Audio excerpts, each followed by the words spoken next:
ప్రభునామంలో అందరికీ వందనాలండి. చిన్న వాక్యం మీతో పంచుకోవాలనుకుంటున్నానండి. దేవుని వాక్యము మనకి నెమ్మదినిస్తుందంటండి, సమాధానాన్ని ఇస్తుందంటండి.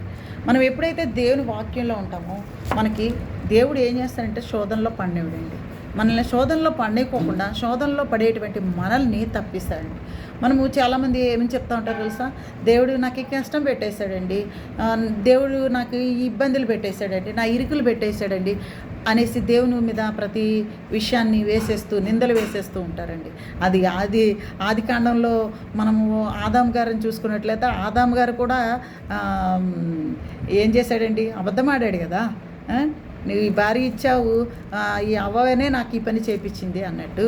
అలాగే ఏం చేస్తారంటే అండి, దేవుని గురించి మనము మాట్లాడాలనుకున్నప్పుడు మనము ఏం చేస్తాం తెలుసా, దేవుడు మనకి ఏదైనా కొంచెం కష్టం వచ్చేస్తే దేవుడు మనకి ఇబ్బంది పెట్టేశాడండి, దేవుడు మనల్ని కష్టాలు పాలు చేసాడంట.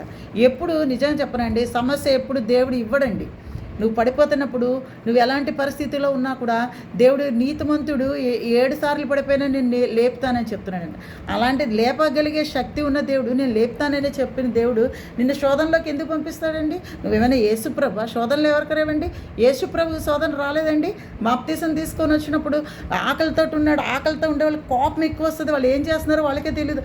అలాంటి పరిస్థితి మానవ శరీరాన్ని మానవ రూపంలో ఉన్నాడు ఆయన. మానవ ప్రాబ్లమ్స్ అన్నీ ఆయనకున్నాయి, బలహీనతలన్నీ ఆయన ఉన్నాయి. మరి ఎలా జయించాడండి ఆయన ఆ శోధన జయించినప్పుడు? ఎప్పుడైతే మనకి శోధన వస్తుందో నువ్వు దేవుని దగ్గర కూర్చో, నలుగురు దగ్గరికి వెళ్ళి మీటింగులు పెట్టి నలుగురితో మాట్లాడి, నలుగురు పెద్ద మనుషులతో మాట్లాడి నీ సమస్య రాజులను ఆశ్రయించడం కంటే, అధికారులను ఆశ్రయించడం కంటే జీవంగల దేవుని దగ్గరికి రా, కూర్చో, ప్రార్థన చేయి, దేవునితో చెప్పుకో నీ సమస్య. నీకు దేవుడు ఏం చేస్తాడంటే చెప్పనండి, సమాధానాన్ని ఇస్తాడండి. నువ్వు దేవునితో మాట్లాడుకున్నట్లయితే, నీ సమస్యను దేవుడితో చెప్పుకున్నట్లయితే దేవుడు సమాధానాన్ని ఇస్తాడండి. నలుగురు దగ్గరికి వెళ్తావు, నలుగురు ఆలోచనలు చెప్పినా వాళ్ళ జ్ఞానాన్ని తగ్గట్టు నీకు ఆలోచన చేస్తారు. ఆ ఆలోచన చెప్పినప్పుడు నువ్వేం చేస్తావంటే మానసికంగా ఇబ్బంది పడిపోతావు. ఆ కాలంలో నయోమి కూడా అలాగే ఉంది. సర్వశక్తి గల దేవుడు నన్ను ఇలా చేశాడు అని అంటుందండి. సర్వశక్తి గల దేవుడు నిన్ను అన్య దేశానికి పంపించాడు. ఆ కరువు వచ్చినప్పుడు నీతో పాటు ఉన్న వాళ్ళు ప్రతి ఒక్కళ్ళు మరి ఆ దేశంలోనే బెత్లెహేంలోనే ఉండగా నువ్వెందుకు అన్య దేశానికి వెళ్ళిపోయావు? సర్వశక్తి గల దేవుడు నిన్ను అన్య దేశానికి నడిపించాడా? కానీ లాస్ట్కి మీ అన్య దేశంలో ఉండి ఇబ్బంది పడే పరిస్థితి వచ్చినప్పటికీ ఆ నింద ఏమేస్తుందో తెలుసా అండి, దేవుడి మీద వేస్తుందండి. శోధనలు అనేది ఆనాడు నయోమి అక్కడికి వెళ్ళి శోధనలు తెచ్చుకుంది. అలాగే ఈనాడు ఎంతోమంది నయోమిలు మనలో ఉన్నారో మనం కూడా శోధనలు ఏం చేస్తున్నామంటే రెడ్ కార్పెట్ వేసి మనము వెల్కమ్ చెప్తున్నామండి. శోధనలోకి మనల్ని తెచ్చుకొని మన పనుల వల్ల, మన యొక్క బుద్ధి వల్ల, మన యొక్క బుద్ధిహీనత వల్ల, మన యొక్క అత్యాశ వల్ల, మన యొక్క ధనాపేక్ష వల్ల, మనకున్నటువంటి సమస్త ఆశల వల్ల, దురాశల వల్ల మనం ఏం చేస్తున్నామంటే శోధనలు తెచ్చుకున్నాం, లోకల్లో కలిసిపోతున్నాం.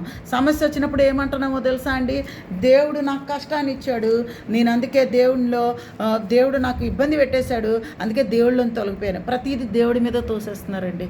మనకు అర్థం కావట్లేదా నిజానికి ఆ తప్పు మనం చేసామని?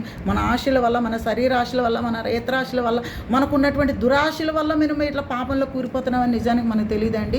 తెలుసు, అయినా కూడా తెలివిగా ఏం చేస్తామంటే దేవుడిలో వేసేస్తామండి. దేవుడు ఏం చేస్తున్నాడు తెలుసా, నీ ఎంతటి నువ్వు పాపాన్ని తెచ్చుకున్నా కూడా నా దగ్గరికి రా, నా దగ్గర చెప్పుకో, నీకు సమాధానాన్ని ఇస్తా, నీ శాంతిని ఇస్తా. ఇవన్నీ ఇవ్వడమే కాకుండా నువ్వు చేసినటువంటి పాపాలన్నింటినీ తీసేసి నిన్ను పరిశుద్ధిగా పరిచి నీకేమిస్తానంటున్నాడంటే పరలోక రాజ్యాన్ని ఇస్తానని చెప్తున్నాడండి. మరి నమ్ముట మీకు క్రీస్తుని గుర్చిన వార్తను విన్నట్లయితే వినుట వల్ల విశ్వాసం వస్తుంది. అది ఎవరి వార్త అయి ఉండాలండి? క్రీస్తుని గుర్చిన వార్త అయి ఉండాలని బైబిల్ వాక్యం సెలవిస్తుందండి. ప్రియ సహోదరి, ఈరోజు నువ్వు ఎంత విశ్వాసంలో ఉన్నావో, నువ్వు శోధనలో ఉన్నావో, నువ్వు ఇక్కట్లో ఉన్నావో, నీ ఇబ్బందుల్లో ఉన్నావో, జీవంగల దేవుని దగ్గరికి రా. నీ బాధనేంటో, నీ కష్టాన్ని ఏంటో దేవుని దగ్గర చెప్పుకో.